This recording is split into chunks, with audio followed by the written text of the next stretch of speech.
تو آپ انصاف سے بتائیے وہ ہمارے طرح کیسے ہو سکتے ہیں؟ ہم اگر پتھر کو اٹھائیں تو پتھر پتھر رہے، لیکن اگر رسول اپنے ہاتھوں میں پتھر اٹھا لے تو وہ سمندر سے کلمہ پڑھتے ہوئے نظر آتے ہیں۔ ہم سر پٹک کے مر جائیں، یہ درخت اپنی جگہ سے حرکت نہیں کر سکتا، لیکن اگر رسول اشارہ کر دیں تو درخت چلتا ہوا نظر آ جائے۔ ہم اگر کسی پہاڑ کی طرف اشارہ کریں یا سر پٹک کے مر جائیں، پہاڑ حرکت نہیں کر سکتا، لیکن وہ رسول اور خاندان رسول کا کمال تھا کہ ہم خود مسلمان نہیں، نصارہ نجران یہ کہتے ہوئے نظر آ رہے تھے کہ اگر یہ اشارہ کر دیں تو پہاڑ اپنی جگہ سے چھوڑ دیں۔ ایسے ہم اور آپ برابر ہو سکتے؟ آپ سوچیں، جب رسول ہماری طرح نہیں ہے، ہاں سنیں یہ بات بھی، جب رسول ہماری طرح نہیں ہے تو اب وقت آخر ہے رسول کا، دنیا سے جا رہے ہیں رسول، تو رسول کہہ کے جا رہے ہیں میں تمہارے حوالے میں تم کو دو چیزوں کے حوالے کر رہا ہوں، ایک قرآن ہے اور ایک اہل بیت ہے، ان دونوں کے ساتھ تمسک اختیار کرتے رہو گے تو میرے بعد گمراہ نہیں ہوگے۔ عقل یہ کہتی ہے کہ کائنات کا رسول اگر دنیا سے جا رہا ہے تو اپنی جگہ اسے بٹھا کر جائے جو کم سے کم رسول جیسا ہو۔ عقل یہ کہتی ہے کہ رسول اگر دنیا سے جا رہا ہے تو اپنی جگہ اسے بٹھا کر جائے جو کم سے کم رسول جیسا ہو۔ یہی تو وجہ ہے کہ میں نے عرض کیا کہ ہم اور رسول ایک جیسے نہیں ہو سکتے۔ نجران میں وہ چند افراد کہ جو رسول کی خدمت میں آ کر عرض کرتے ہیں، اس ارادے سے آئے تھے کہ رسول سے کچھ سوال جواب کریں، کچھ مناظرہ کریں۔ رسول کی خدمت میں آتے ہیں، ایک دن آتے ہیں، سلام کرتے ہیں، رسول جواب دیتے ہیں، منہ پھیر دیتے ہیں، سمجھے۔ دوسرے دن آئے، سلام کیا، رسول نے جواب دیا، منہ پھیر دیا۔ تیسرے دن آئے، سلام کیا، جواب دیا، رسول نے منہ پھیر لیا۔ آتے ہیں، سلام کرتے ہیں، رسول منہ پھیر لیتے ہیں۔ اس کے پاس کیا رہ گیا کہ جس سے رسول منہ پھیر لے؟ اس کے پاس کیا رہ گیا کہ جس سے رسول منہ پھیر لے؟ اور شاید اس کے پاس کچھ بچ بھی جائے کہ جس سے رسول منہ پھیر لے، لیکن اس کے پاس کیا رہ گیا جس سے بنت رسول منہ پھیر لے؟ آتے ہیں، سلام کرتے ہیں، رسول منہ پھیر لیتے ہیں، جواب نہیں۔ 3 دن یہی کام چلتا ہے، چوتھے دن پھر آئے۔ جب رسول نے چوتھے دن بھی یہی کام کیا، باہر نکل گئے، جانے لگے۔ جاتے جاتے کہہ رہے ہیں کہ ہم نے تو سنا تھا کہ بڑے اخلاق والا ہے رسول، ہم نے تو سنا تھا کہ بڑا ادب والا ہے رسول، ہم نے تو سنا تھا کہ معلم اخلاق ہے رسول۔ یہ کیا معاملہ ہے کہ ہم سلام کرتے ہیں، جواب دیتے، لیکن رسول کلام نہیں کرتے؟ یہ کہتے ہوئے جا رہے تھے کہ سامنے سے رسول کا ایک نوکر آتا ہوا دکھائی دیا۔ جناب سلمان نے سر سے پیر تک دیکھا، کیا معاملہ ہے؟ بڑے پریشان دکھائی دے رہے ہو، بڑے مضطرب دکھائی دے رہے ہو، معاملہ کیا ہے؟ تو کہنے لگے کہ ہم نے تو سنا تھا کہ معلم اخلاق ہے رسول، ہم نے تو سنا تھا کہ رسول سراپا پیکر ادب ہے، لیکن ہم جاتے ہیں، سلام کرتے ہیں، رسول منہ پھیر لیتے ہیں۔ سلمان نے سر سے پیر تک ان افراد کو دیکھا تو کیا دیکھا کہ قیمتی قیمتی لباس پہنے ہوئے ہیں، قیمتی قیمتی زر و جواہر زیب تن کیے ہوئے ہیں، چاندی کی زرہیں، چاندی کے زین، ان کو اپنے اپنے گھوڑوں پر چاندی کی زین کسے ہوئے ہیں، غلاموں کی صف لے کر رسول کی خدمت میں آئے ہوئے ہیں۔ سلمان نے سر سے پیر تک دیکھا تو ایک جملہ کہا، یہ آپ کی زبان میں جملہ کہنا چاہتا ہوں۔ سلمان نے ایک جملہ کہا، رسول سے کلام کرنا چاہتے ہو تو پہلے انسان بن جاؤ، رسول کلام کر لیں گے۔ پہلے انسان بن جاؤ پھر رسول کلام کر لیں گے۔ تو کہنے لگے کہ کیا ہوا، ہماری غلطی کیا ہے، کیا غلط کیا ہم نے، ہم چاہتے ہیں کہ رسول سے کلام کریں۔ تو سلمان کہنے لگے، یہ قیمتی قیمتی زر و جواہر کسے دکھاتے ہو، یہ قیمتی قیمتی لباسوں کا روب کسے بتاتے ہو، یہ چاندی کی زینے کس کر کس کے سامنے لائے ہو، یہ غلاموں کی صفیں کسے بتاتے ہو، یہ زر و جواہرات کسے بتاتے ہو، اسے زر بتاتے ہو کہ جس کے نوکر کو ابو ذر کہتے ہیں۔ اسے ذر بتاتے ہو کہ جس کے نوکر کو ابو ذر کہتے ہیں، یہ غلاموں کی صفیں کسے بتاتے ہو؟ اسے بتاتے ہو کہ جس کے در کے غلام کو جبرائیل کہتے ہیں۔ یہ غلاموں کی صفیں کسے بتاتے ہو؟ یہ چاندی کی زینے اپنے سواریوں پہ کسے ہوئے ہو۔ اب یہ جملہ آپ سمجھیں، یہ چاندی کی زین اپنی سواریوں پہ کسے ہوئے ہو، جسے مطلب پتا ہوگا وہ پہنچے گا اس جملے تک۔ یہ چاندی کی زینے کسے بتاتے ہو؟ اسے بتاتے ہو کہ جس کی کنیز کو فضہ کہتے جی جسے مطلب پتا ہوگا فضہ کا، وہ یہ جملہ سمجھے۔ یہ چاندی کی زینے جو سواریوں پہ کسے ہوئے ہو، یہ کسے روپ دکھاتے ہو چاندی کا؟ اسے روپ دکھاتے ہو جس کی کنیز کو فضہ کہتے ہیں۔ سب اتارو، انسان بنو، اور انسان بن کے جاؤ رسول کی خدمت میں۔ پھر دیکھو رسول کیسے بات کرتے ہیں۔ سلمان کی باتوں پہ عمل کر لیا، عمل کر کے انسان بن کے رسول کی خدمت میں پہنچے۔ روایت کہتی ہے کہ ابھی مسجد سے چند قدم دور تھے کہ رسول نے اپنے اصحاب سے کہا، اٹھو احترام کو آگے بڑھو، مہمان آ رہے ہیں۔ اٹھو احترام کو آگے بڑھو، مہمان آ رہے ہیں۔ بڑا احترام سے استقبال کیا، احترام سے اپنے پہلو میں بٹھایا۔ ہاں، پہلو میں بٹھانے کے بعد فرماتے ہیں کیا بات ہے، کیا سوال کرنا چاہتے ہو؟ انہوں نے صرف ایک سوال کیا، کہتے ہیں جناب عیسیٰ کے بارے میں آپ کا کیا نظریہ ہے؟ سنیے گا، جناب عیسیٰ کے بارے میں آپ کا کیا نظریہ ہے؟ رسول نے فرمایا اللہ کے نبی ہے عیسیٰ۔ کہنے لگے نہیں، ہم اللہ کا نبی نہیں مانتے۔ فرمایا کیوں؟ کہنے لگے اس لیے کہ عیسیٰ بغیر باپ سے پیدا ہوئے، کائنات میں جو شخص بھی آتا ہے وہ ایک باپ اور ایک ماں کے وسیلے سے آتا ہے۔ چونکہ عیسیٰ بغیر باپ کے پیدا ہوئے اس لیے اللہ کے بیٹے ہیں عیسیٰ، اللہ کے نبی نہیں ہیں۔ رسول نے مسکرا کے جواب دیا، اگر بغیر باپ کے نبی پیدا ہو تو اللہ کا بیٹا ہو تو پھر آدم کے بارے میں کیا خیال ہے؟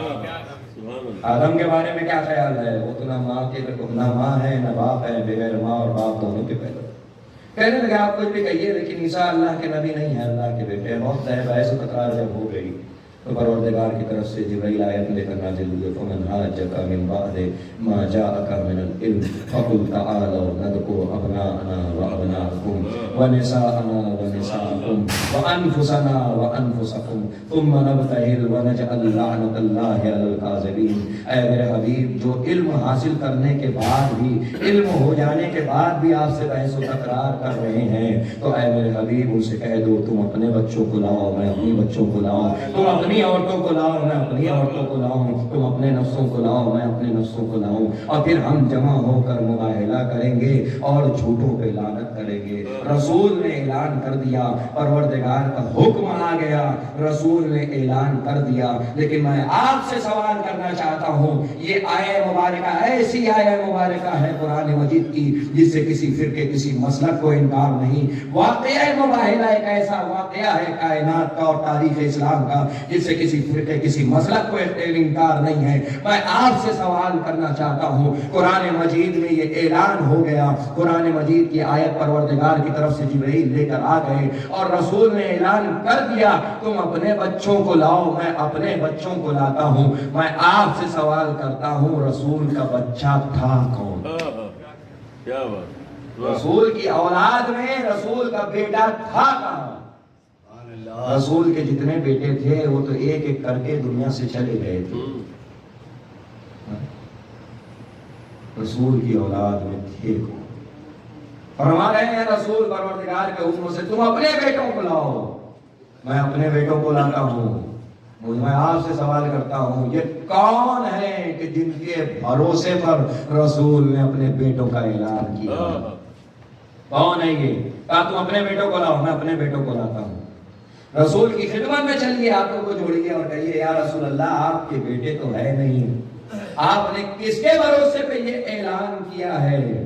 رسول آواز دیں گے، یہ جملہ آپ کی سماعتوں کی نظر کر رہا ہوں میں، یہ جملہ آپ تک پہنچ جائے تو میرے لیے کافی ہے، اس مجلس کے لیے کافی ہے، میری محنت قبول ہو جائے گی۔ رسول کی خدمت میں پہنچ کے سوال کرو، یا رسول اللہ آپ کے پاس تو بیٹے نہیں ہیں لیکن آپ نے اعلان کر دیا ہے کہ میں اپنے بیٹوں کو لاؤں گا، آپ کے پاس تو بیٹے نہیں ہیں، پھر مباہلہ میں لے کر کس کو جائیں گے؟ تو